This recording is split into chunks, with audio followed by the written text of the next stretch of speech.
You're watching CT25 with Eric Parker, sponsored by Johnson Brunetti. Welcome back. Governor Lamont joined us last week at the close of the 2025 legislative session. Today, we're getting the Republican perspective on what bills were passed. And specifically, we want to talk about the controversial housing bill that passed but has not yet been signed into law. Joining me is State Senator Stephen Harding. He's the Senate Republican leader and represents the 30th District. Welcome. Hey, Eric, great to be on with you. Thanks. Let's just talk generally about the session. I started the same way with the governor. Yeah. It's such a long slog, especially in the long session. And I know it's the work you all signed up to do, but I know at the end of the session, everybody takes that deep breath. Just looking back generally, how do you think it went? There's a lot of frustrations, I would say, specifically regarding the budget. The governor has always seemingly been on our side as Republicans in standing by the fiscal guardrails, preventing tax increases. And unfortunately, kind of at the 11th hour, we passed a budget which, in our opinion, in many people's opinion across the state, blew by the spending caps, blew by the guardrails, increases taxes on corporations and other businesses, and really doesn't abide by a lot of the things that Republicans believe in being fiscally responsible, preventing tax increases, and frankly, what the governor has said he supports. And so I think that alone, you look at that and you got to say that was somewhat frustrating. I think there are other bills that passed. There's an energy bill that passed, which I think takes us on a good first step towards hopefully potentially eliminating the public benefit. We have a long, long way to go. But Senator Fazio and others in our caucus have really taken the charge on that particular issue. And I see that as a successful first step towards helping reduce energy rates, which our constituents desperately need. I want to go through a couple of those specific things you talked about throughout the interview, but I want to start with this housing bill because it's really almost picked up steam in how much commotion is surrounding that bill since it passed, right, with so many people speaking out. And if you're on social media, I think in Connecticut, you're getting fed stuff in your feed that relates to it. What are the concerns? Because you've called on the governor to veto it. Yeah. Well, I think the biggest concerns is the first implementation of statewide zoning. You're going to see towns get stripped of their state funding, critical state funding, if they don't basically comply with the certain housing units that the state is now going to mandate that every single municipality has.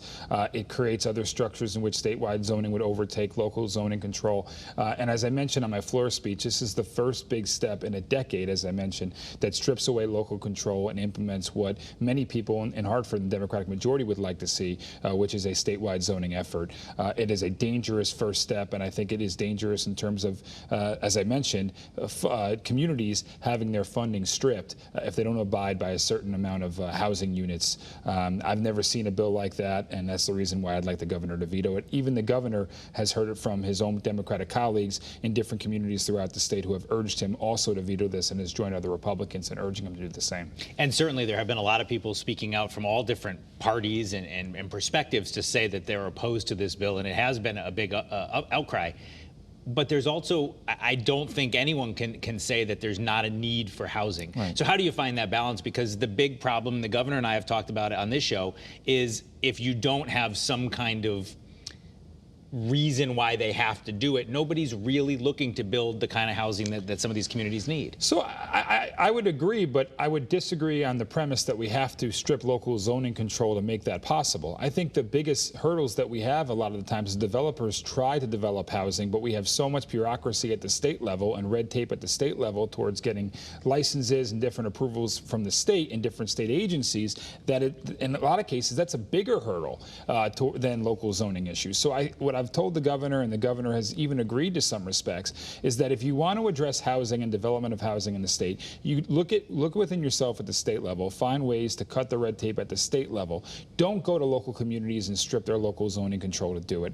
That is not the best mechanism to do it. Keep zoning local, keep planning local, work with the municipalities within their schedule to develop housing and develop other development, and cut the red tape at the state level. That's where our focus should be. That's what Republicans have been saying, and that's what our focus is going to continuously be if we happen to go into special session to address this issue. That's just going to ask you real quick because I want to talk about other topics, but there is speculation that the governor may just have parts of this bill he doesn't like and want a special session. You put out a press release calling that a joke. It is a joke. I mean, the governor should have a backbone. If his mechanism by which to stop a bill he does not like, which he said he doesn't like this, is to veto it. And so what we're saying as a Republican Party is the governor should do his job, veto the bill. And if he vetoes the bill, then he has all the leverage in the world to work with legislative leaders on all sides of the aisle to make housing a priority, but do so and also respecting local zoning. That's what we as Republicans are are saying.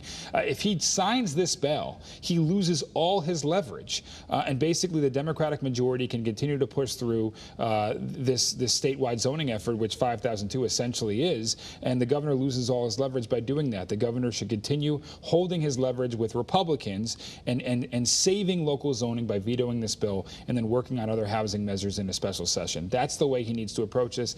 I hope he listens to this and does that. On the electricity issue, I think it was pretty universal that everybody said something had to be done. I know you said it's a small step what's been done so far, but you think we're moving in the right direction? Will consumers at home when they get those bills feel this? They will slightly, but it's not nearly enough. And frankly, I would have hoped that the Republican plan that Senator Fazio, myself, and the entire Senate Republican caucus put out, which would have completely stripped away the public benefit charge, would have provided hundreds of dollars, if not thousands of dollars a year in relief. I wish that passed. Democrats did not support that effort. It would have also moved us away from very unaffordable energy initiatives that the state still is working on and baking into your public benefit charge. All those things I wish could have passed. But this is a significant first step. It does eliminate some programs out of your public benefit charge. It does reduce it in other areas. It's a good first step in acknowledging what Republicans have been saying on the campaign trail for well over a year now, that the public benefit charge is nothing more than a hidden tax that has nothing to do with your electric bill, and it's just driving people out of this state and making it more and more unaffordable.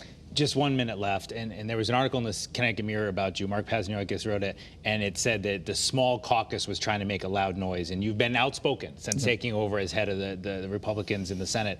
Yet you had a bomb threat at your house, and that's something that both parties condemned. Connecticut, the governor says a lot. Connecticut is different than Washington, and we can disagree but still get along. How do you run that line of pushing the Republican points in a minority party? You could do both, and I think we have 11 incredible senators that all speak with a loud voice for their constituency, and I think we're always going to be loud and proactive when we see things that we don't like, but at the same time, we're always willing to work in a bipartisan fashion to make this state a better place. And so you can do both, and I think we are doing both in our caucus. All right, Senator Stephen Harding, thank you for being with us. Hopefully we'll have you back. I look forward to it.